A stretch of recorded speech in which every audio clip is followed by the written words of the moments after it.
Board of County Commission meeting to order. And I would like to ask everybody to stand for an invocation by Captain Milton Smith from All First Responders Matter. And then I would ask that Brian Scott lead us in the pledge after. Thank you. Let us bow our heads in prayer. Lord, we thank you for another gracious day, another gracious gift to be alive. We are grateful for this moment to live in this beautiful county. We pray for the Pinellas County Board of County Commissioners. Grant them wisdom and knowledge to make decisions that will have a positive impact on our county. We pray for the residents as well as the visitors to Pinellas. Keep them safe as they visit and live in this area, that they may enjoy all the pleasantries that we have to offer, that they will find that this is a good place to live, work, worship, and play. We pray for all the aspects of our county administration and staff who help to keep this county beautiful. Bless them as they carry out their daily functions. And we ask all of these blessings in your holy and mighty name. Amen. Allegiance to the flag of the United States of America and to the republic for which it stands, one nation, under God, indivisible, with liberty and justice for all. Thank you. I'm going to go.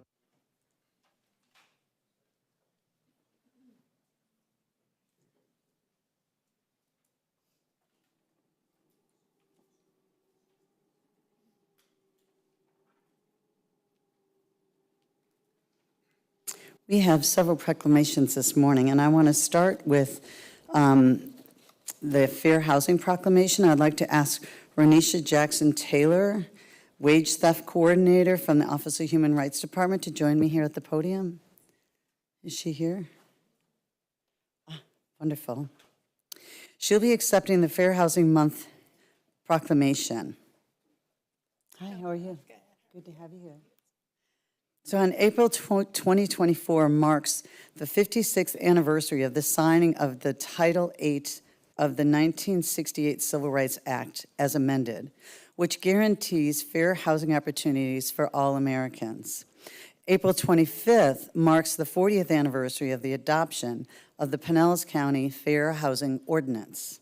The provision of fair housing opportunities for all citizens of Pinellas County is an important goal of county government. Pinellas County, the United States Department of Housing and Urban Development, concerned citizens, and the housing industry are working to realize the dream of fair and affordable housing for all county residents. Pinellas County is proud of its efforts to further fair housing for all residents and recognizes that this can only be accomplished through forging partnerships with individuals, for-profit and nonprofit organizations, the corporate community, and others. By supporting and promoting fair housing and equal opportunity, we are contributing to the health of our country, our state, and nation, and encouraging others to abide by the letter and the spirit of the Pinellas County Human Rights Ordinance and the Federal Fair Housing Act. Now, therefore, it be claimed by the Board of County Commissioners in Pinellas County that the month of April 2024 shall be known and designated and set aside as Fair Housing Month. And I want to present this proclamation again to Renisha. And this is for you. And we're going to come right up front and we'll get a photograph. And if the commissioners want to join us.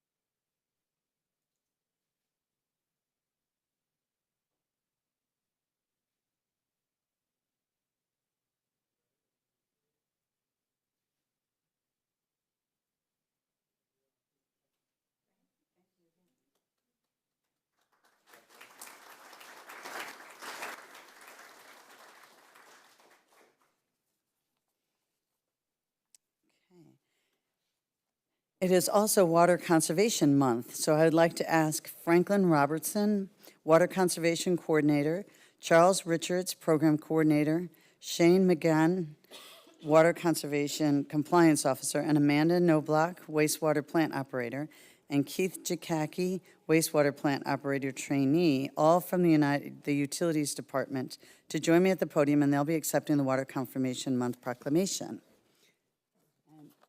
How are you? It's great to see you. Nice to see you again. And you too. It's good to see you. Thank you. I'll let you guys hold that, and I will read this. Okay. Clean, safe, and sustainable water resources are vital to Pinellas County's economy, environment, and its people.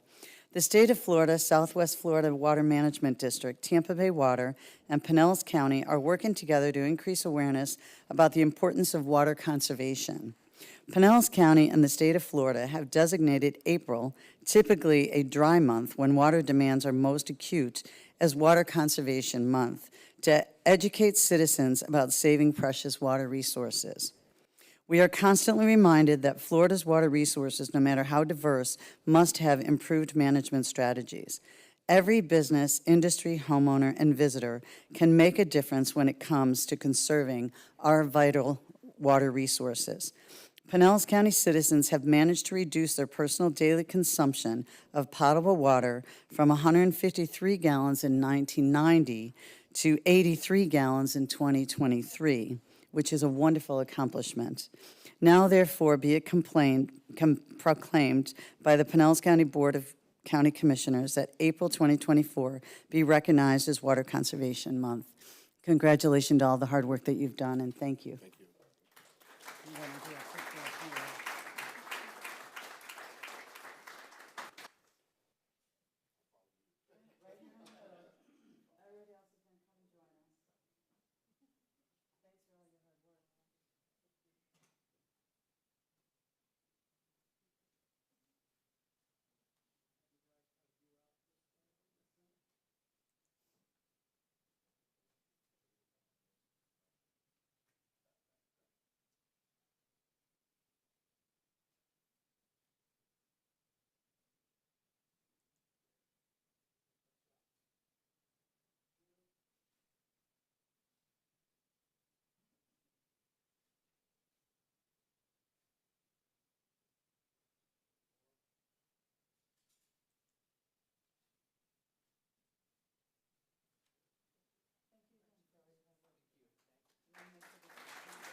We also have National Public Safety Telecommunications Week proclamation.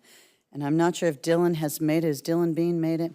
No, so Jim Fogarty will be coming up on Dylan Bean's behalf, who is the lead public safety telecommunicator and receipt of our 2023 Telecommunications of the Year Award. And Katie Belniak? Kate Belniak, I'm sorry about that. It's good to have you here. And I don't have your position? I'm the training manager. You are the training manager. It's nice to have you here. She is also here in place of Michelle Peterson, who is the operation manager. Both Public Safety Telecommunications Week. So I'm going to give you this. Thank you so much. Thank you. And emergencies can occur at any time that require police, fire, and emergency medical services. When an emergency occurs, the prompt response of law enforcement officers, firefighters, and paramedics is critical to the protection of life and preservation of property. The safety of our law enforcement officers, firefighters, paramedics is dependent upon the quality and accuracy of information obtained from citizens who telephone the Emergency Communications Center. Public safety telecommunicators are the first and most critical contact our citizens have with emergency services. They are the single vital link for our law enforcement officers, firefighters, and paramedics by monitoring their activities by radio, providing them information, and ensuring their safety. The public safety telecommunications have contributed substantially to the apprehension of criminals, suppression of fires, and treatment of patients. Each public safety telecommunicator has exhibited compassion, understanding, and professionalism during the performance of their job this past year. Now therefore be it proclaimed by the Pinellas County Board of County Commissioners that the week of April 14th through April 20th, 2024 be recognized as National Public Safety Week, Telecommunicators Week.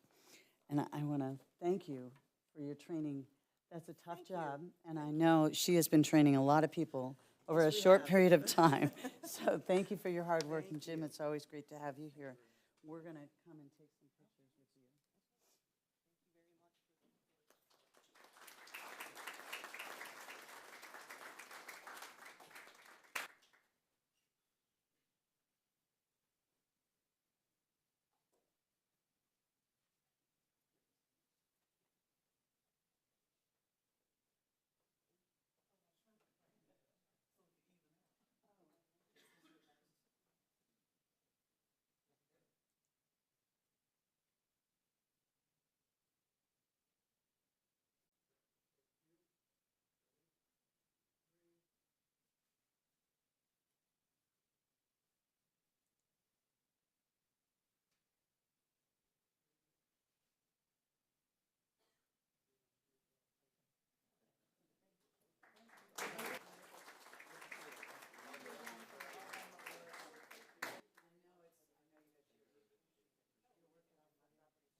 Sure, yes.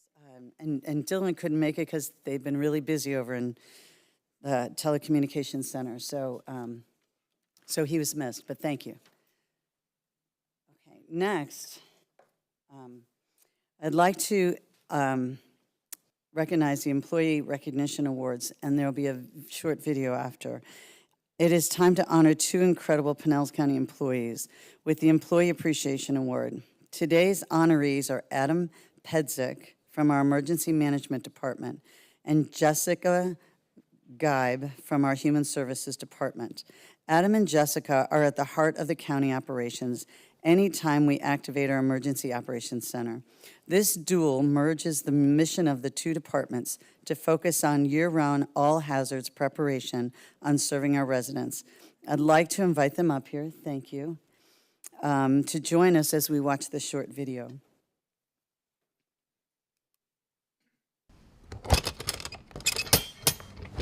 In Pinellas County, preparing for disasters is a year-round effort. For Human Services and Emergency Management, a partnership between the two departments is bringing together community organizations to better prepare for emergencies. The beauty of having the relationship between emergency management and human services is Adam and Jessica work very closely together. They put together training modules. They're meeting with the county folks that are staffing the shelters. They go out and meet with the school personnel. We meet with feeding partners. We work with the voluntary agencies. The two of them are a great partnership. What we have been able to do over the past year, the two departments, Human Services and Emergency Management working together, we've heard from various communities that it really is an anomaly and something to really, really be proud of. We do a lot of planning with the sheltering, mass feeding, mass care. So really what that is day to day, people can go to the grocery store, they can go to their medical appointments. When an emergency happens, some of those services stop, or maybe they all stop together. So we provide that planning and then the execution during an emergency to provide those services in some fashion until they can resume. Adam and I are meeting with community partners. We meet with our homeless providers year-round. We just took a tour with St. Pete Free Clinic.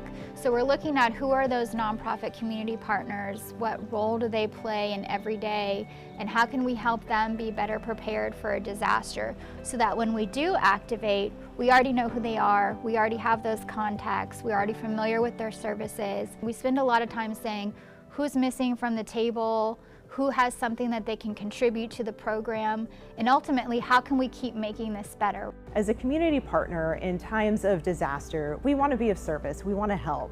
And with Adam and Jessica having done so much work beforehand, we know exactly where we're needed and what's needed of us, and that's so important.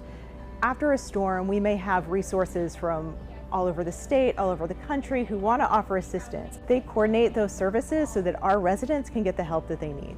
Between Jessica and Adam, it's really, they're putting the puzzle pieces together, and they really are the heart and soul of it. Disasters are really all about taking care of our community members, and that's what the two of them are really focused on. With emergency management and human services, we're always searching for the best way to serve residents, whether it's during a disaster or during a social service need. And I think Jessica and Adam really emulate that. They throw things on the wall and say, let's try it, let's see what works.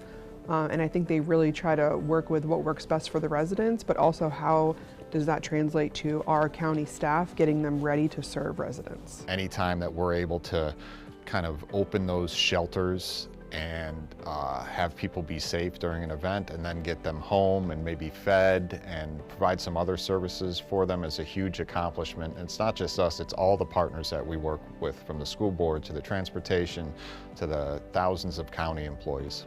When you think about folks are going and it's an incredibly stressful situation, the fact that they can come and feel comfortable, confident, that we're able to provide resources beyond just those basic needs is work I think we're both really proud of. Nice work, Jessica and Adam.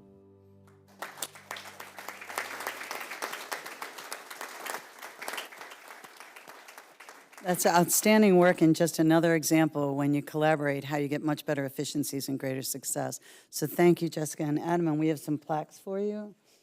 And we also want to bring everyone up to take a picture and help you celebrate. Thank you again for all your great work.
We're going to move on to citizens to be heard. And I'm going to start with Tricia Kirby.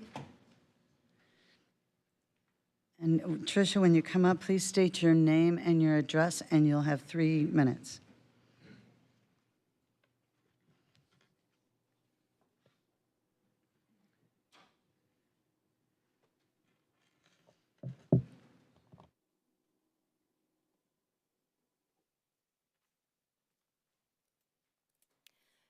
Good morning. My name is Tricia Kirby, 1111 Spencer Avenue, Clearwater, Florida. Hello to the commissioners that I know personally. I'm Charlie, Chris. So I'm here today to speak about the tree issue. I realize that Duke Energy has paused the tree cutting for right now, but I'm still deeply concerned, and I feel like many also are deeply concerned. They are cutting down trees on easements. It's legal to do, but it's stripping our tree canopies. It's not a good thing, and I feel like, why do I need to be the voice of the Lorax, of common sense, to say this needs to stop, it needs to be addressed? One of the things that we need most is data. We need to know what trees they've already cut. We need to know the location of those trees, the species, and the size of those trees, so we can address what damage has already been done, as well as to know what they plan to do. This data is available within the city. The engineer, I spoke with a city worker who said, yes, I've talked with them. They absolutely have the data. They refuse to release it. So we need to know that information, because that's going to help us assess what's happening here and how much it's going to affect the urban heat island index. That's the degree to which shade cover provides protection for our environment here. I'm really speaking because I care about the trees, because they're beautiful, because when I see them cut down, it literally hurts my heart. I know that they've lied to people. I don't trust that this is just a permanent pause. I really don't. I'm sorry. They tell people, hey, we're just trimming your tree, the owners. And the owners are like, oh, okay, you can trim the tree. The owners go to work. The next day they come back, their tree has been cut down because Duke came while they were gone and they cut the trees down. This isn't just one person. I've talked to a lot of people. Now, thankfully, my home and my trees are not at risk. They're not. I'm speaking up for everybody else. I spent $87 of my own money to print little tree flyers to give people information on this subject. I don't randomly have a ton of money. That's money out of my own pocket. That's money I use to feed my pets.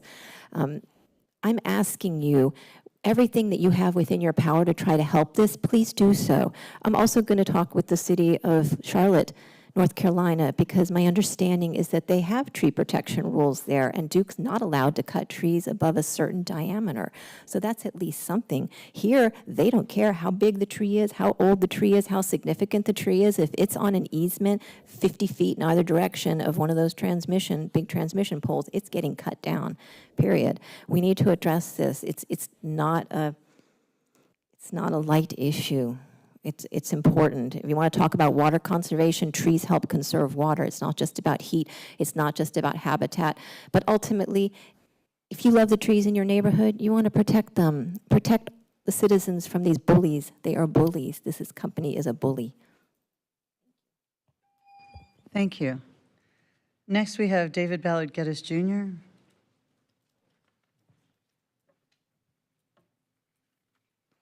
Hi, good morning. Good morning, Commissioners. David Ballard Geddes Jr., Georgia Avenue, Palm Harbor. Florida Supreme Court Case 96332 ratifying the reclaimed water bonds is entirely defective. Article 5, Section 3B2 of the Florida State Constitution does not pridefully compact water with other forms of utility charges, nor does it interposition any third-party facility water taxes or toll charges of any kind.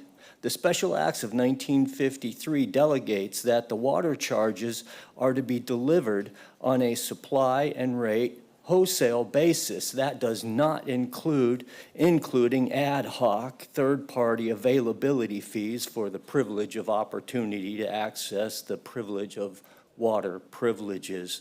The reclaimed water availability fee is seen as being a dictated charge in Statute 163.3167 imposed upon the civilian population as a levy in Statute 197.363. The reclaimed water variance application, again, is being used to claim eminent domain of both our personal and our real property in Statute 15303, Section 5, again claiming eminent domain in Statute 373.421. The availability fee uses a statute that contrives a toll road charge as a way to justify toll charging our vital water access, toll charging taking hostage our essential water supply and delivery. Reclaimed water establishes what's known as a ready-to-serve zone, which are areas of particular concern. The variance application clearly states that the applicant, the homeowner, literally owes their health, their safety, and their religious convictions to this facility-contrived charge. In particular, the county and its interlocal partnerships are in violation of its own home rule charter, Section 2.2E, violating the Florida Constitution, Article 1, Section 3, violating the First Amendment to the U.S. Constitution as written therein. Florida Supreme Court case 96332 is claiming to be disposing of reclaimed water in a responsible way, spraying it into the air as an airborne pathogen, being both chemical and biological in nature. Inhaling the fallout of such recycled sewage could prove to be fatal. Last year, Senate Bill 64 wants to begin adding reclaimed water directly to the potable water supply as a way to further supplement this sacrilegious third-party hedge fund operation. Based on Federalist Paper Thank you, David. 16, the judges and the legislation is involved in on this. Thank you. Greg Means.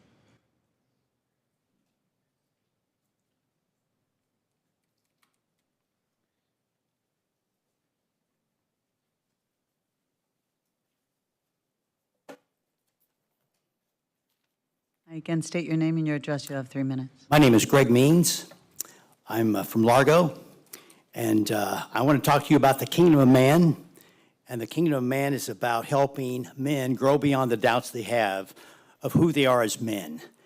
And I want to talk to you about one aspect of the ministry, and it's called a book. Very simple, and but it's changed my life. I have 26 of these, and they're all full every day, 26 of these books for over 10 years.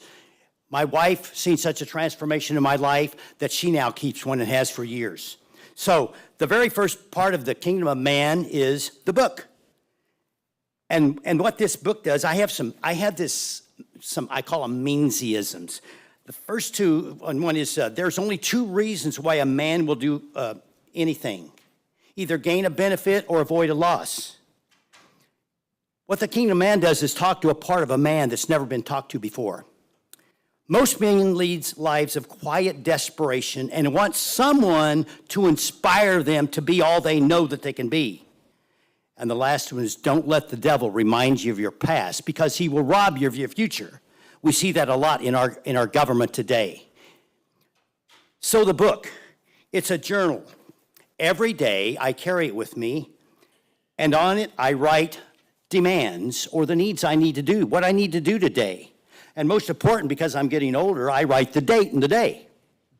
On the third column, I write my dreams because I learned long ago at SMI, Success Motivation Institute, that if you don't visit your dreams daily, life will beat them out of you.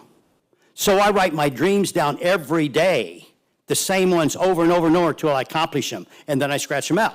So, but the most important part is that I write out affirmations, God's word every day, and personalize it as though I'm already doing it. Like the first ones, I seek first God's kingdom and his righteousness, and there's a promise that goes along with it, that he's going to add all these other things that I need into my life. And like 2 Corinthians chapter 1, verse 20 says that all the promises of God in Christ Jesus are yes. So I encourage men to write down the promises of God. You don't have to know them all. Just write ones down that you want in your life and to see how much this will change your life. So the first session of the Kingdom of God is all about this book. And so that's what I would encourage is I'm not a woman. I don't minister to women. My wife does that. I'm a man, and I've been involved in men's Bible studies, book studies for the last 20 years, so I consider myself pretty much an expert on what men's needs are. And so that's what the Kingdom of Man is all about, is helping men grow beyond the doubts they have of who they are in the body of Jesus Christ. Thank you. Thank you. Greg Pound.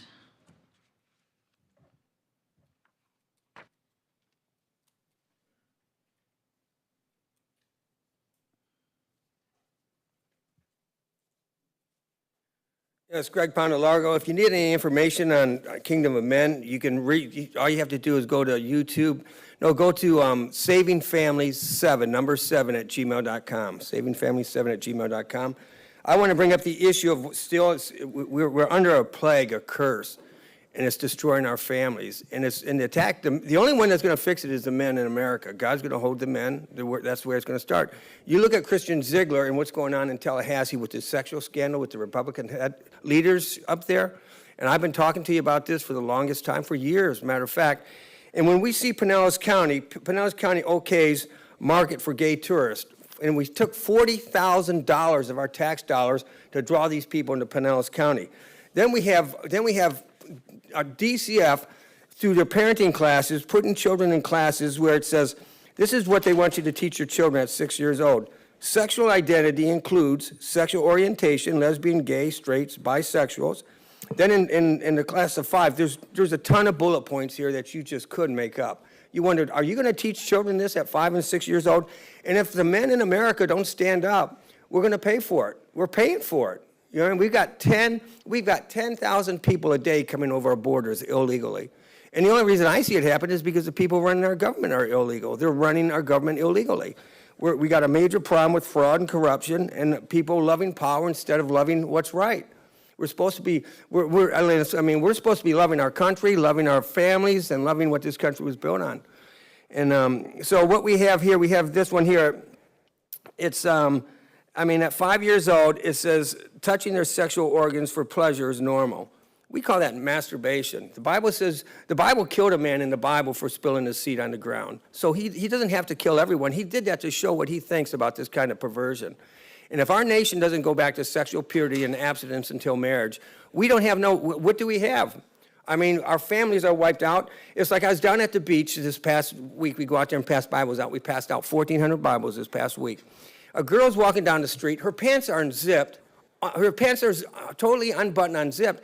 And I said, excuse me, ma'am. I said, do you know your pants are unbuttoned and unzipped? I mean, you're walking down the street like this. If we don't do something about this, it's just going to keep going out of control. Now, I know down in like Miami, they give them like a $200 ticket or whatever. But if you let this go, most of the people down there are families. They're families coming on vacation. I mean, there are people who work and they come down there. You go down there, they're families. And once you've got this perversion rampant and we don't put no restraint on it and you say you can dress any way you want, it's total nudity and it's destroying our families and destroying, we're in trouble. And if we don't get some leadership, I don't know, I guess we're just going to have to learn by just keep suffering. And we need some men to stand up. The women ain't called to stand up. It's called, God, the Creator's called the men. Thank you.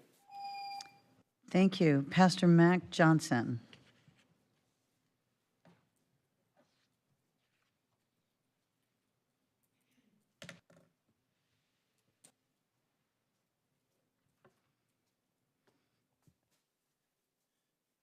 I'd like to say good morning to the commissioners and to all of our family here. And I'm just so excited as I see how we are making steps to go back to what life is really all about. Like I said, it's so easy to start off wrong. And if you start off wrong, you're probably going to end up wrong. But here we have another opportunity to share together and then to present love to all of us. I think the last couple of times I had a little time to share, I more or less presented that God is love.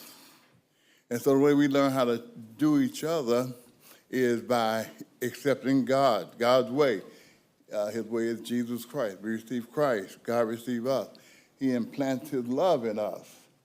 So we don't have to be our natural selves anymore. We can be like supernatural beings because the Holy Spirit, who is the third person of the Godhead, comes into us, and he has given us his written word. We study that, and we learn how to live. And I was just listening to Brother Greg and how he's watching and seeing people. Act like we're back in Sodom and Gomorrah. And like he mentioned, if we don't make some steps, of course, we're going to be there. And the only steps we can make is just get ourselves back in tune with who God is in the Holy Spirit. I had a kid ask me the other day, does Christianity really work? Is that real, or is that some kind of religion we've built up out of the country? No, I said, well, I told him, I said, well, I can't say whether it's going to work in your life or not, because with me, it worked in my life because I believed that was real. And I received Christ, and I truly repented, and God changed my life.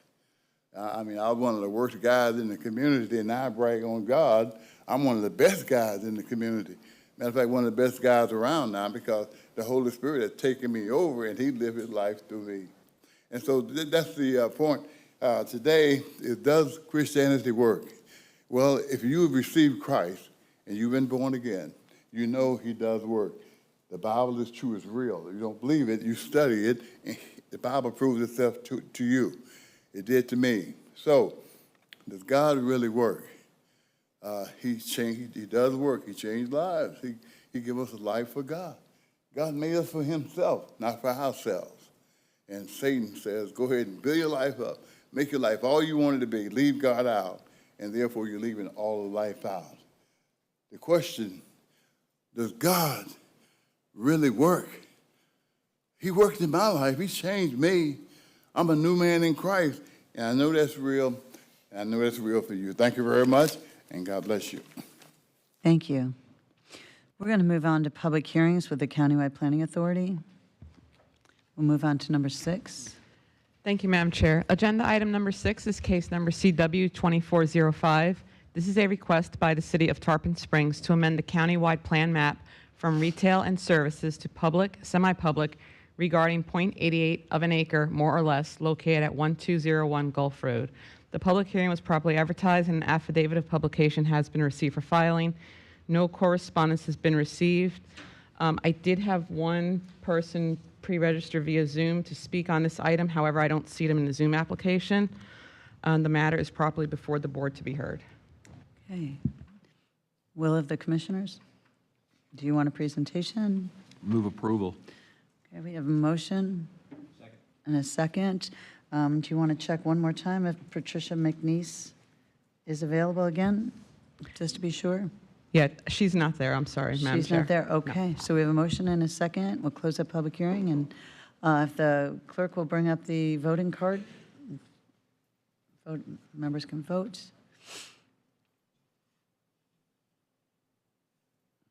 And for those in the back, we can't see the results. If you could let us know.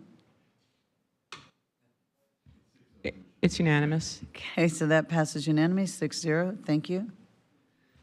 We'll go on to number 7. Agenda item number 7 is case number CW 2406. This is a request by the City of Safety Harbor to amend the countywide plan map from public, semi-public to residential low-medium regarding .8 of an acre, more or less, located at 675 Elm Street. The public hearing was properly advertised, and an affidavit of publication has been received for filing. No correspondence has been received. The matter is properly before the authority to be heard. Okay, and commissioners, are we looking for a presentation or no presentation? Do I have a motion? Move approval. Okay, we got a motion from Commissioner Scott and a second from Commissioner Justice. If the clerk could bring up the voting card for commissioners to vote.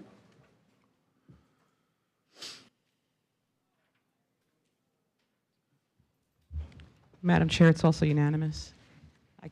Oh, you can see it. I can see it via Zoom. Oh, okay, so, great. So that passes unanimous, and we can go on to number 8. Agenda item number 8 is case number CW 2407. This is a proposal by the City of Safety Harbor to amend the countywide plan map from public, semi-public to recreation open space regarding 5.07 acres, more or less, located west of Elm Street and south of Cedar Street. The public hearing was properly advertised, and an affidavit of publication has been received for filing. No correspondence has been received. The matter is properly before the authority to be heard. Great.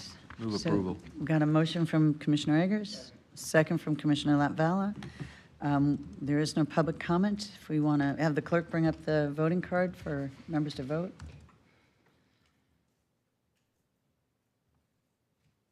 And that passes unanimously. Go on to number 9.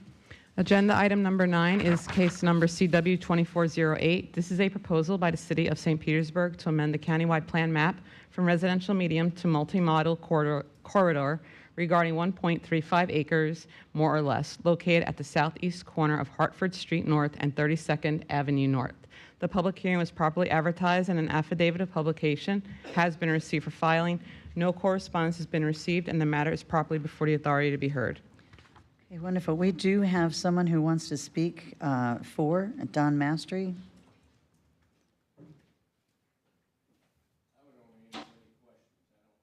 Okay. So if there's any questions, then Mr. Mastery is here for us. So the will of the commissioners and move approval. We got a motion by Commissioner Scott, a second by Commissioner Flowers. If the clerk will bring up the voting card.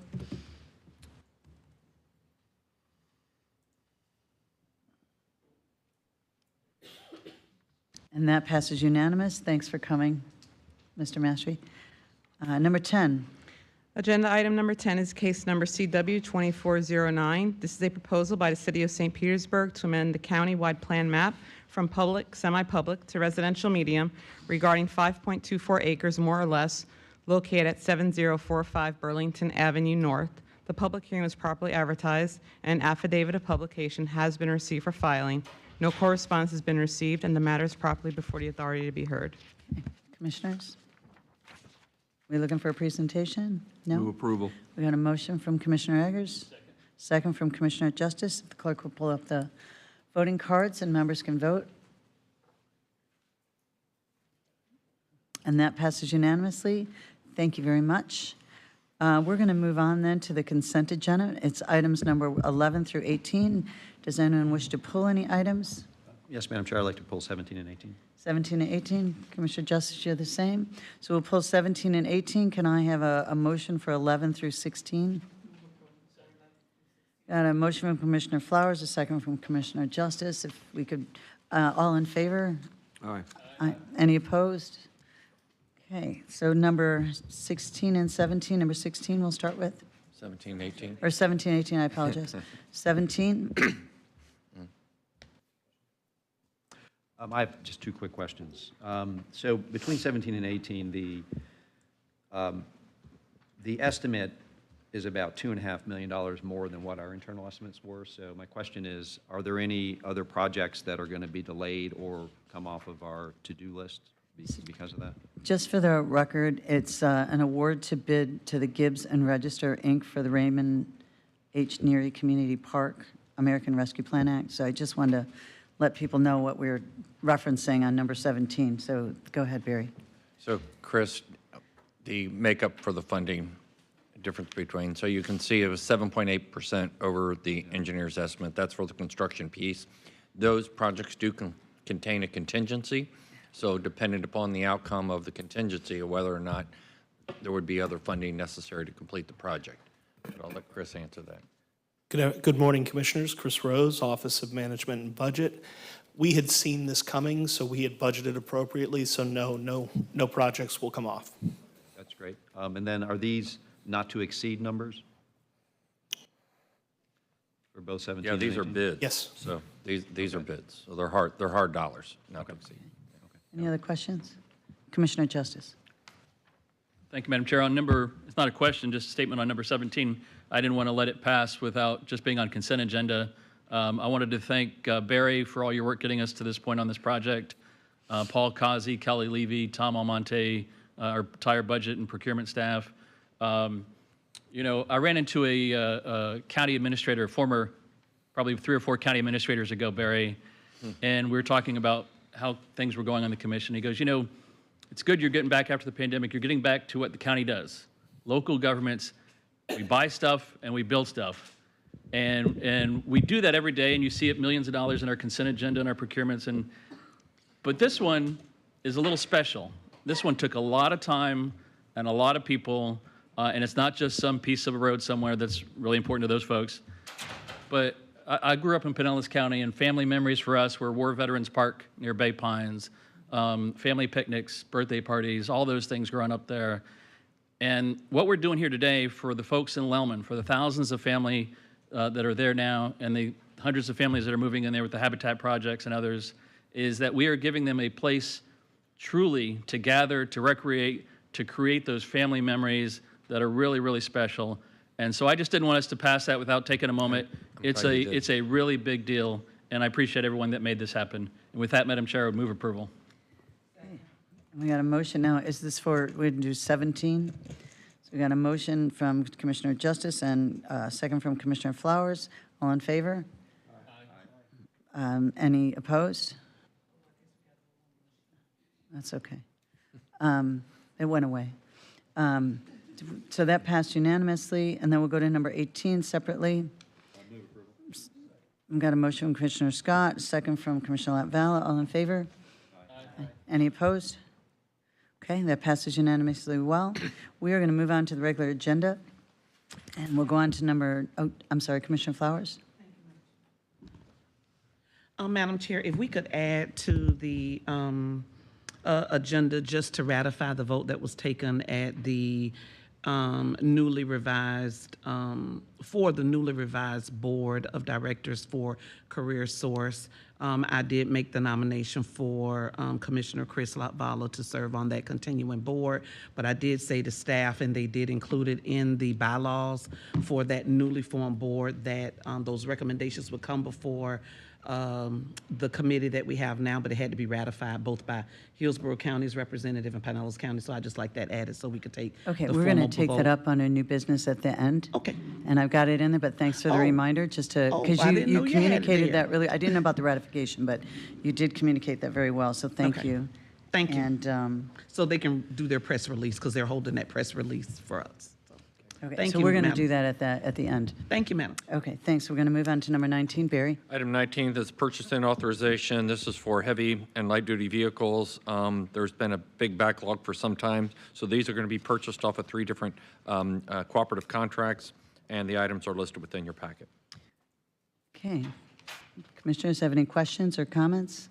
I just have one question. Commissioner Eggers has a question. Yeah, Barry, when you say it's been a backlog for some time, what does that mean? On light-duty vehicles and pickup trucks, and so they worked on these cooperative contracts and got out to where some of the backlog to be able to get those have caught up. So it's been a while since we purchased. I could have Don come up and speak to it, or Joe. Hi, good morning. Joe Laura with Administrative Services. The supply chains, Commissioner, are really lagging behind. You could buy vehicles on lots, but commercial fleet applications, because there's not as much profit in it, got put to the back burner. So this is a catch-up, essentially, because the supply chains have caught up now. Yeah, we had to carry funds over from one year to the next because we simply couldn't get them last year off these cooperative contracts. Thank you. Okay, so we have a motion from Commissioner Scott and a second from Commissioner Justice. If the clerk could pull up the voting card, commissioners can vote unless there's any other questions. Seeing none. Okay, and that passes unanimous. We go on to number 20. It's a recommendation from the Tourism Development Council to revise the bylaws to allow the vice chair to be a non-voting member. Got a motion from Commissioner Flowers. Second from Commissioner Scott. Commissioner Eggers, you Yeah, I have a just question? really wanted to thank you for bringing that forward. I think that's a great idea. Sometimes you get on that board and you come in cold, so it's really a great transition piece, so thank you for bringing that forward. Okay, thank you. Any other questions or comments? Okay, clerk, if you could bring up the voting card so members could vote.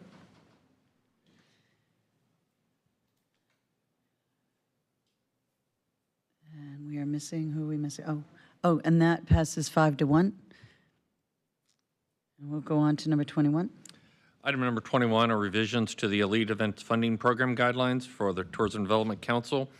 They're outlined in your packet, and I think staff briefed you, and Brian Lowak made his way back to Clearwater, so if you have any questions, he'd be happy to come in and answer them. Okay, any questions, Commissioner, comments? No, then I would entertain a motion. Got a motion from Commissioner Justice, second from Commissioner Scott. If the clerk could bring up the voting card and members vote.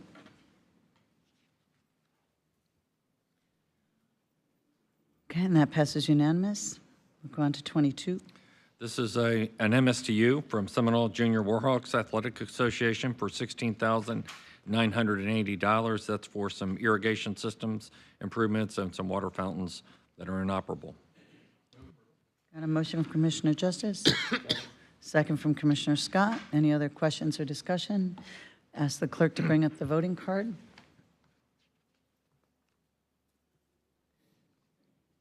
And that passes unanimous. Go up to 23.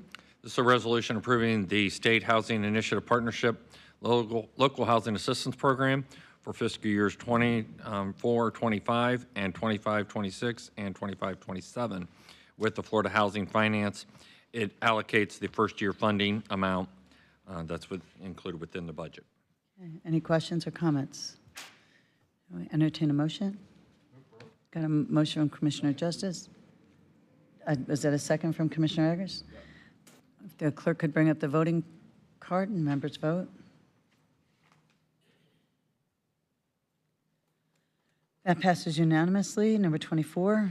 These are grant funding agreements with the State of Florida Division of Emergency Management.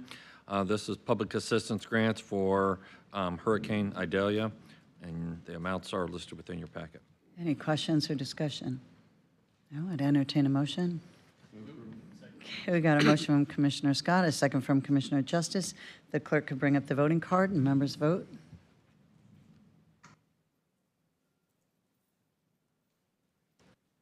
Okay, that passes unanimously. We'll go to number 25. Item 25 is an air pollution control operating agreement with the state of Florida. This is for our air pollution control program. Okay, any questions, comments? Got a motion from Commissioner Justice, second from Commissioner Scott. If the clerk could bring up the voting card, members can vote. Okay, and that passes unanimously. County Attorney reports. I have no reports. Okay. County Administrator. 3 quick items. One is we had a nice meet and greet for Amy Davis, who began down in the Lowman for CRA, and so she's off and meeting, all of the different groups. And when I went down to the open house, I got there a few minutes early, and I just wanted to kind of share this with the commission. So they're having a impact meeting, a community impact meeting, at all the nonprofits from all around the community, and they're collaborating about how to better deliver services.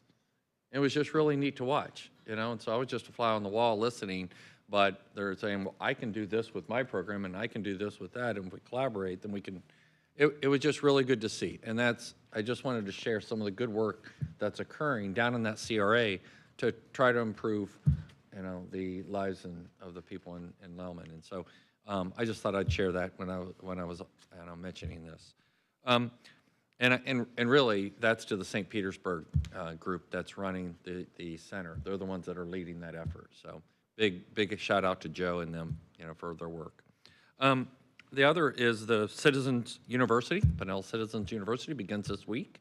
So that's kicking off. So we'll have people that are wanting to learn more about county government, how it operates, coming through that program that Barbara and her team lead. And most of our county departments participate in some fashion, so they're having another class go through. The last thing that I wanted to mention, I'm having a meeting on Friday with the sheriff and several of the cities regarding House Bill 1365 and Senate Bill 1530, which the governor signed. And this is a public camping, public sleeping ban. And so it's going to have pretty significant impacts. There's going to be reporting requirements, and ultimately it's going to be coming back to this board. So we've got kind of a one-pager. We're going to attend this meeting. I'll have further updates for you. But in case you hear about that, we're trying to figure out what that means. And we're going to have to work with our municipalities, which really impacts the most. And so there'll be more to come on that, but just, a heads up on we're collaborating to talk about how that occurs, what the city's intent on to comply with that, and then what the county's role in all of that is. So more to come on that. That's all I have. Thank you.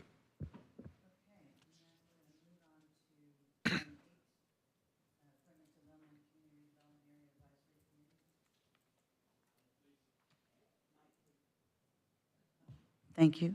And I'll say that again. Number 28, the appointment to the Lowman Community Redevelopment Area Advisory Committee. Got a motion from Commissioner Scott? Second. A second from Commissioner Justice. If we, clerk could bring up the voting cards.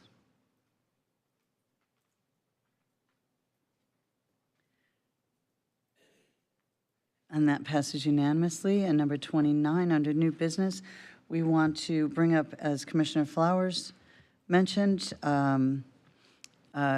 she's nominating Chris Latvala. If you repeat again, because I had it up and I just lost it, so if you repeat what that board is, I'd appreciate it. Yes, it will be the combined board that will now be the Tampa Bay Career Source rather than the Pinellas County Career Source and the Hillsborough County Career Source boards. It is the merger of the two, and that board will then facilitate the operation of the newly formed program. Hopefully, everything will be in place by June of this year. And we also approved the bylaws, the new bylaws that will govern that new board. Okay. And so there had to be a recommendation for an appointee, a governmental appointee, one from Pinellas, one from Hillsborough. Commissioner Latvala's name had been put up by Steve Meyer and Kevin Knutson, and so I furthered that nomination at the committee meeting based on us ratifying that nomination here today. Thank you for that thorough explanation. I appreciate it, and I assume Commissioner Latvala accepts that nomination. So I would look for a motion and a second. I motion. Make a motion for Commissioner Flowers. Second from Commissioner Scott, and if I don't know if there's a voting card for that in the back. We can have a voice vote. She said we could do a voice vote. Okay, so all in favor? Aye. Aye. Any opposition? No. Then that passes unanimously. Also, we have an appointment to the TDC for the City of Clearwater. They have nominated the new incoming mayor, Bruce Rector, to serve on the TDC, and I'd be entertaining a motion to approve that. Got a motion from Commissioner Latvala. Second from Commissioner Scott. All in favor? Aye. Any opposition? No. That passes unanimous as well. And I'm going to start on this side. Commissioner Flowers, if you have any updates for us. Yes, ma'am. Good morning, everybody. So the first is I just want to congratulate the ladies who were recognized by the Woodson Museum as First Ladies at the James Museum. Congresswoman Kathy Castor received the Winnie Foster Humanitarian Award. And just an example of some of the other awardees was Rita Wesley, who is the executive administrative assistant for Mayor Kim Welch, Renee Edwards, who is a small minority and women-owned business leader who, through opening Saturday morning shops, now has a store in the Brandon Mall. So that's what happens when we support small minority and women-owned businesses, give them the tools that they need so that they can grow accordingly. And then Nikki Gaskin Capehart was also one of the representatives. I attended Senator Rousson's town hall meeting at the Enoch Davis Center, where he reviewed the bills that he sponsored and passed, and of course are awaiting the governor's signature, as well as the appropriations that he put in. One in particular that caught my eye and I think is just really, really good is the Sickle Cell Foundation. As many of you know, that is a disease that is typically specific to persons of color, particularly African American persons. And while there is research that occurs, there haven't really been any cures found or specific medications to really help alleviate the sickle cell traits. And so he put forth two bills.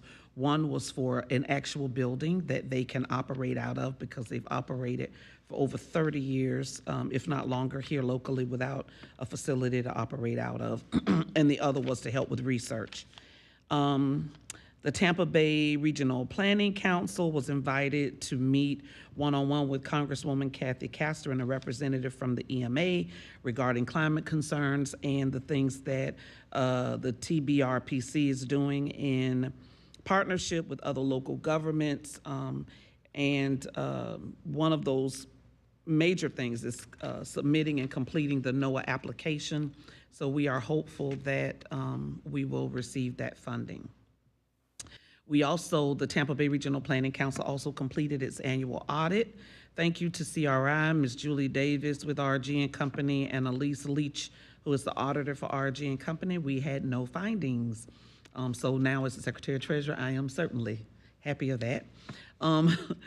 I also attended the Resiliency Coalition Steering Committee, where we had our very own Emergency Management Department make a presentation about early preparedness for the storms that we know for sure are coming.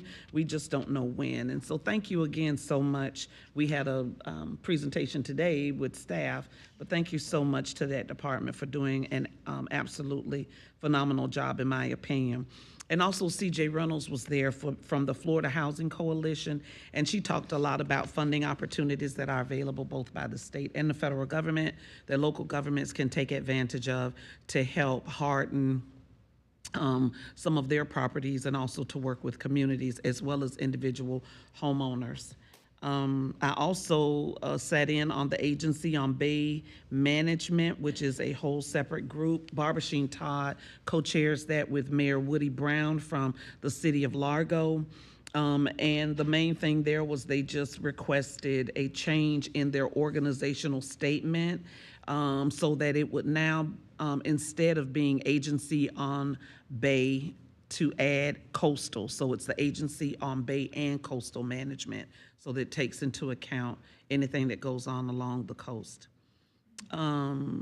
We also had a really nice exercise. Thank you so much to staff, asking staff to go back and look at any redundancies that we may have, because we certainly want to be good stewards of the dollars we receive for being members of the Tampa Bay Regional Planning Council. And we found $25,559 that we were able to cut from redundant fees, redundant subscriptions, services that we no longer needed, that we were paying for, and things of that nature. So we took that exercise up and were able to reduce our budget a little bit there. We also had a presentation by Jeff Roars and his director from the BTS and Technology Department here with the county. Some of you may know that Tampa Bay Regional Planning Council did ask BTS to partner in order to try to help shore up and become a little bit more efficient in the technology services that the TBRPC provides. And so we had a presentation that addressed how that looks. It's running absolutely fabulous and fine. Thank you so very much to Jeff Roars and his team for doing that.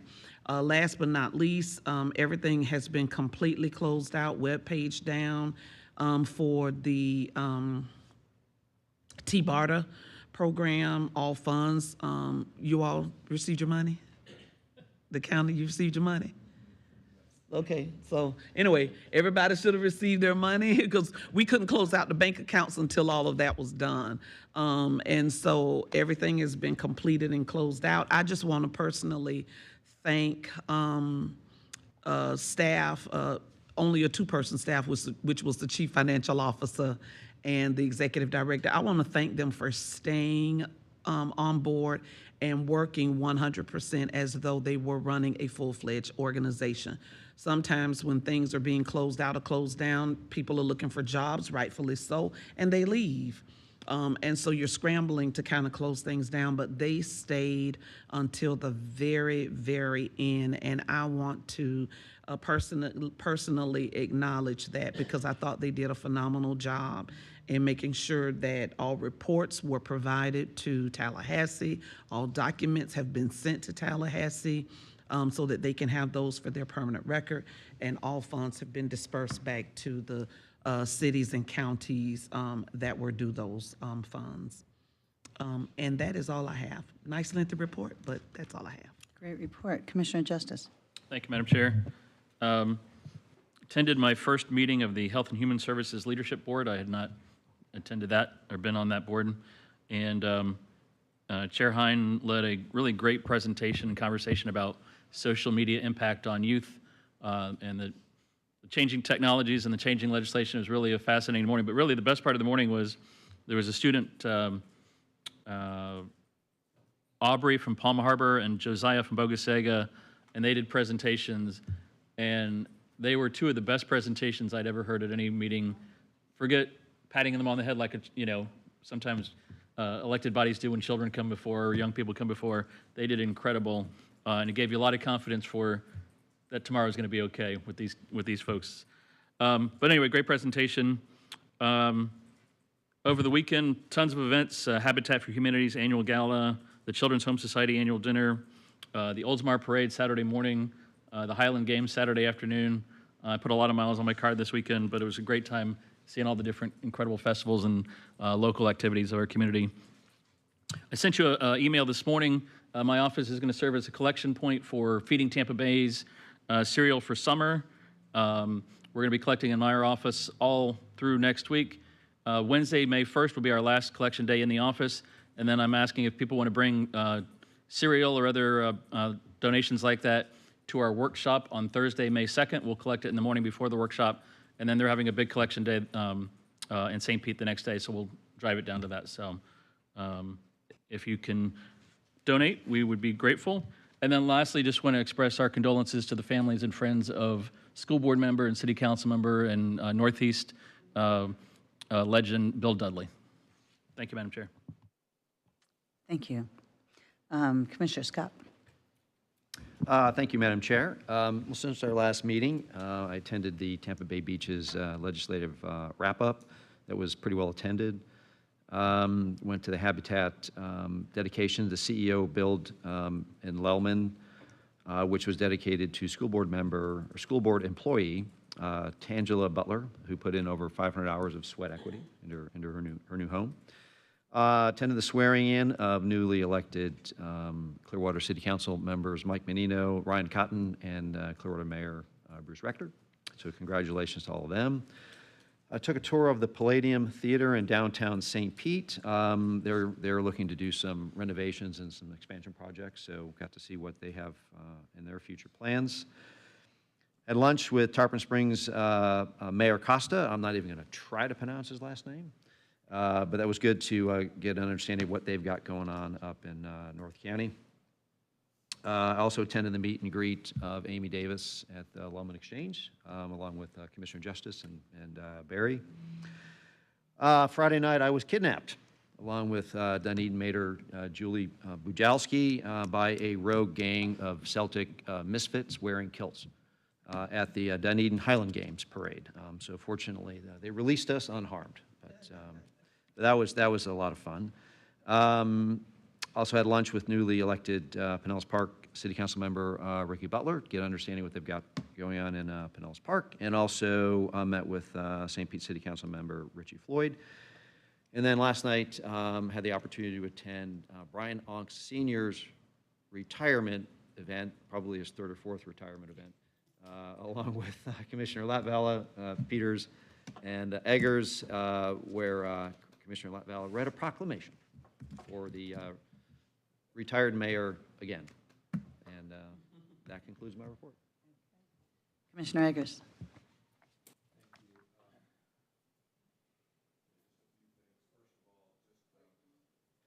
Wanted to thank Doug Brightwell, Lourdes Benedict, for getting together and talking about a little bit more about our pet stores and the effort that we're going to be at least having some discussion about raising the standards.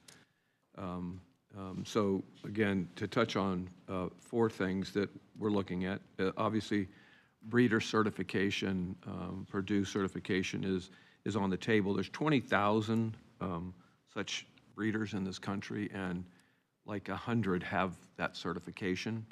So we're talking about a really minuscule number, but I do think something like putting on each of the cages a certification, if they have it, from one of those breed certifiers would be a good thing to add. But that's something we'll talk about. The certification process is important, but it's hitting so few of the breeders that it's troublesome. But there's some discussion ongoing with Purdue University, with our folks, and so that's a good thing. Second thing, financing warnings in the stores, because folks don't understand necessarily what they're getting into. It's not widespread problems, but it only takes a few that we could at least up the standard just to make sure people are clearly on alert when they take a look at that financing for one of these dogs. The third thing is a vet check that they do when they leave the breeder. There's a requirement, state law here in Florida, that within 30 days they must be vet checked. The problem is they end up leaving, they get sold before that 30-day period is up. So we're looking at state statute and seeing if we can have that requirement happen before they're sold. We haven't heard about that yet. Our attorney's office is looking at that. And then one of the other things that Purdue is looking at, highly accredited veterinary program, by the way, but they're looking at a certification standard for pet stores. And they're going to be looking at that in the next year or two and looking for pilots. And I know that they're working closely with our folks to maybe look at that as well, so that pet store also would be certified. And those are all about raising standards. So I think it's been a good process. I just wanted to, you mentioned Amy Davis earlier, one of our new assistant to the county administrators, and Nancy McKibben, and I know Matt Spohr is going to be coming on board in the next month. And I just really wanted to give public notice. This has been a great program. I really want to thank Barry for bringing them forward. It really helps get things done. I mean, at the end of the day, we have departments all over the place getting things done, but sometimes cutting across the boundaries and the borders of each of those departments to expedite issues and implement some of the things that we're trying to do has been great. So whether it's in North County, whether it's at Loudoun or South County, I think these have been great things for the unincorporated area. So just a kudos to that. Attended the Junior Achievement Second Annual Innovator Showcase at Raymond James. And to piggyback on what Commissioner Justice was talking about, our young people, there was 4 presentations made by young people, St. Petersburg, Dunedin, and a couple of other cities. Amazing composure, amazing programs that they put together. They were, there was judges there asking them questions, and they just kept calm, and again, giving you a sense of confidence in the young people that are coming along. They talked about financial apps. The 2 of them were financial apps for youth. One was mental health, and one was grunge products. So that's, I equated that back to the generation or so before me about, the hippies in the 60s. But it was grunge products, and that was the 4th presentation. But all of them really good, and I really want to thank Raymond James for allowing that group to come to their site and to put it on. So it was really good. Charter Review Committee continues to meet. We have 1 meeting in April and 2 in May, and then we have 2 final public hearings. Things that are getting a lot of attention and probably moving forward are term limits and looking at 3 terms with a 4-year cooling off period. County attorney and the hiring and firing process to be more in line with what our county administrator goes through as well. So that is being cleaned up, and that probably will be brought forward. Citizen petition process, lowering that from 8% to 5% seems to be gaining some momentum and will be discussed and probably being brought forward, some administrative cleanup. And then one final area that's just being explored a little bit, I'm not sure how much interest or non-interest there is, but it's on the elected county administrator position that is just being discussed. So I don't think at this point there'll be any additional items that will be discussed, but I just wanted to give everybody a sense of what was going on. There are, obviously we're all being touched on about the RAISE deal that's coming up. And in September, for folks of interest, May 23rd and May 9th and May 23rd, there will be 2 work sessions in St. Petersburg to talk about the stadium and to talk about the development deal. I think really important for us to have a good handle on that. I know we'll be discussing it later. But being in the room and seeing the dynamics that are going on about 2 really important pieces of this deal, I think is important. So just for folks who might be interested. I also attended the Dunedin Highland Games with the Visit St. Pete Clearwater booth, spent most of the day there. Brandy Bolden, who is one of the employees for Visit St. Unbelievable employee. 2 interns were there. Brian showed up. It was a great presence of our group there, and a lot of people coming up and asking what the group is, what it's all about. It was a nice day, beautiful weather, the game really packed as well, so a good day.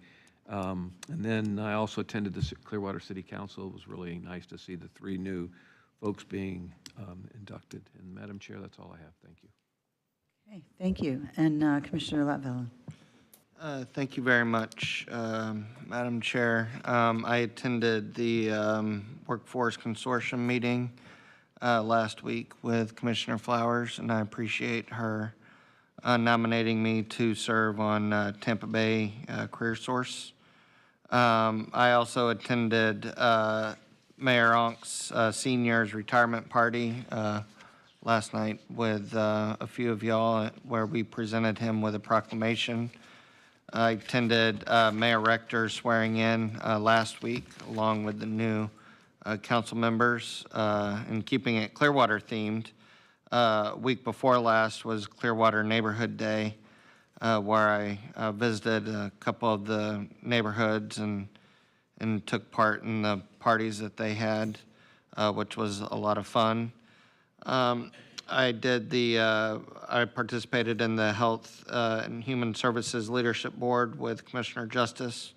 And one of the aspects of that was really interesting is you hear a lot of the bad stuff with social media and kids, but one of the positive aspects is the good that is being used, especially in reporting mental health issues, reporting threats in schools, and other things that the school district has really been able to hone in on.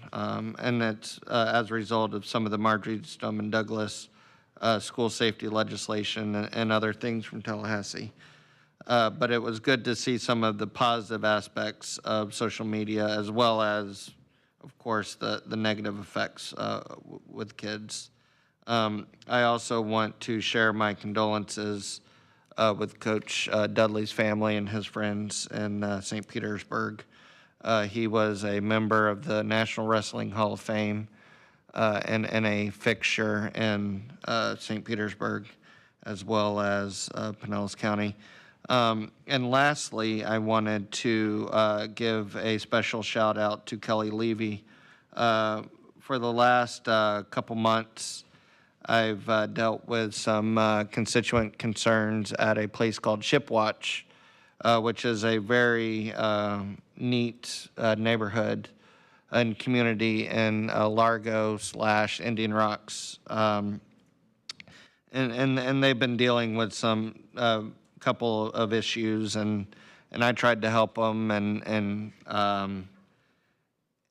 one of the things that I did was I brought Kelly out, and I had a couple meetings without her, but I figured I needed to bring in a pro. And very quickly, she was able to give them the answers, not necessarily that they were looking for, but give them the answers to their questions and their concerns. And I'm very appreciative of her expertise and her vast array of skills. And lastly, and this is more of a question than a comment, and it was something that Commissioner Eggers just mentioned. I was aware of the May 9th and May 23rd meeting, but my understanding is that only one of us can attend that meeting. Is that something that... Which meeting are we talking about? That is the St. Petersburg, the Committee of the Whole. When I talked to their administration, I was kind of told that there's going to be one commissioner there, and that if there might be some issues if more than one of us showed up.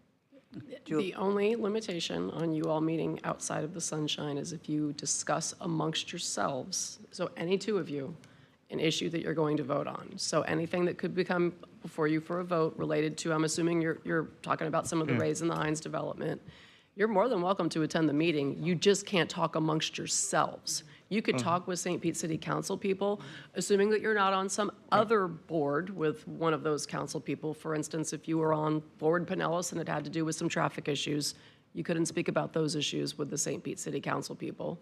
But this sunshine law is the same as we always tell you all. You can't speak with one another about something coming before you for a vote. You're more than welcome to attend that meeting and ask questions of St. Pete City Council. Don't talk to each other. Okay, so we could still ask questions there? Correct. As long as other commissioners are, okay. So,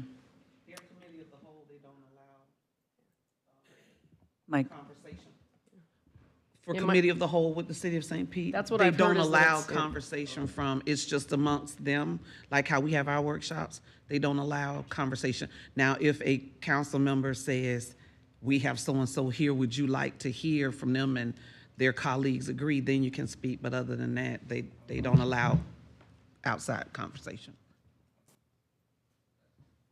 thank you. Okay.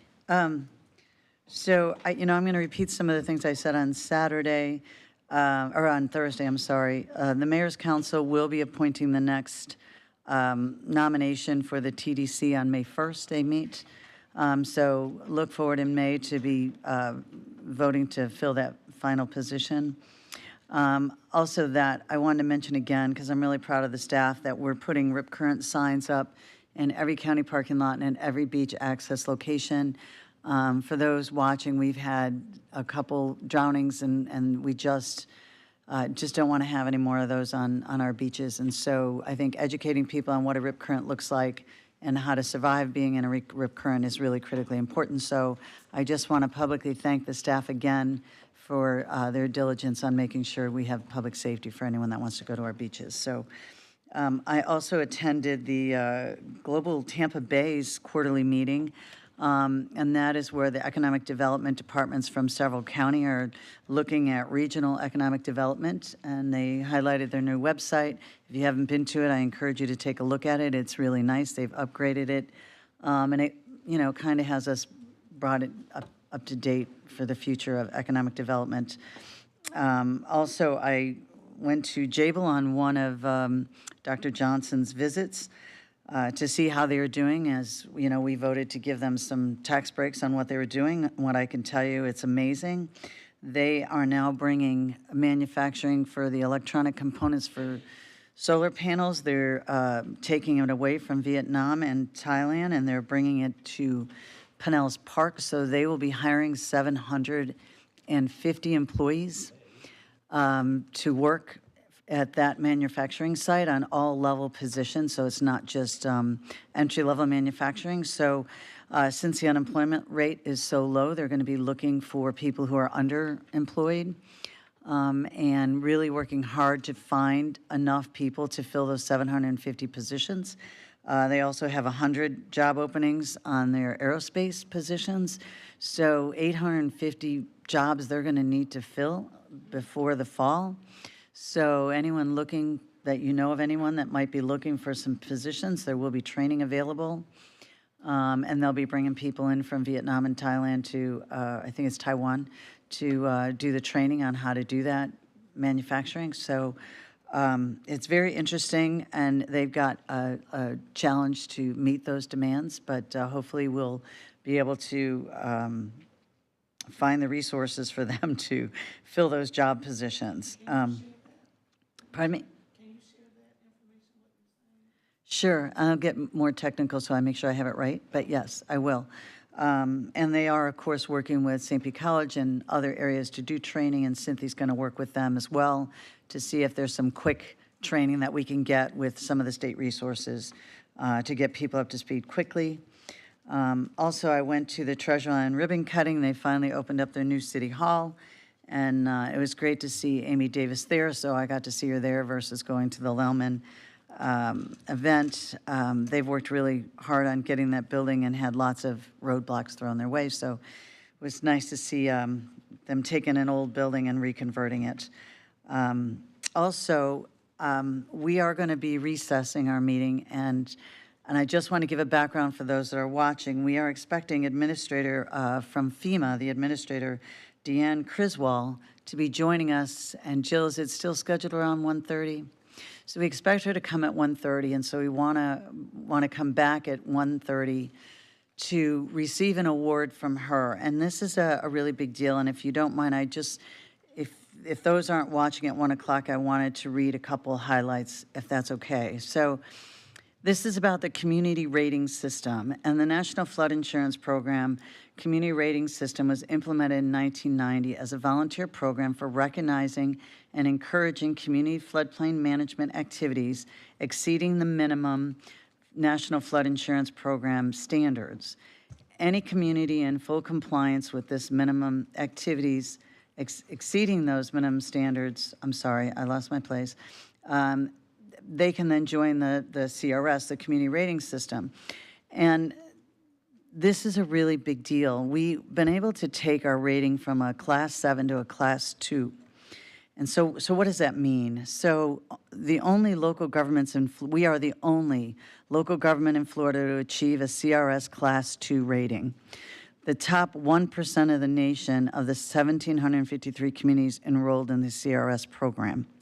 So we're among a very few in this country to make this, and we're only one of 2 communities in the top 1% east of the Mississippi River to receive this rating. And the tangible benefits, the potential discount of up to 40% on the flood insurance premiums and projected annual savings exceeding $10 million. There's about 20,000 flood insurance policies in unincorporated Pinellas County, and each one of them now can be eligible up to a 40% saving on their flood insurance. And it demonstrates a commitment to resilience that the county has worked to protect our residents and make the county more prepared.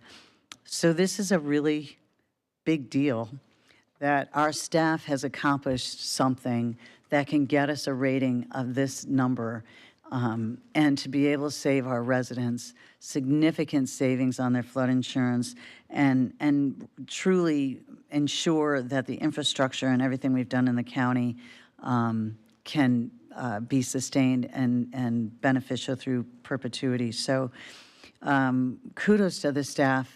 It's a big deal, and we're really excited to have the administrator of FEMA come here to give us an award and celebrate this rating and this hard work. So at 1 o'clock, we expect her to be back here. I'm hoping that some of you will be available, if your schedule will allow, to be here to receive her and receive that award.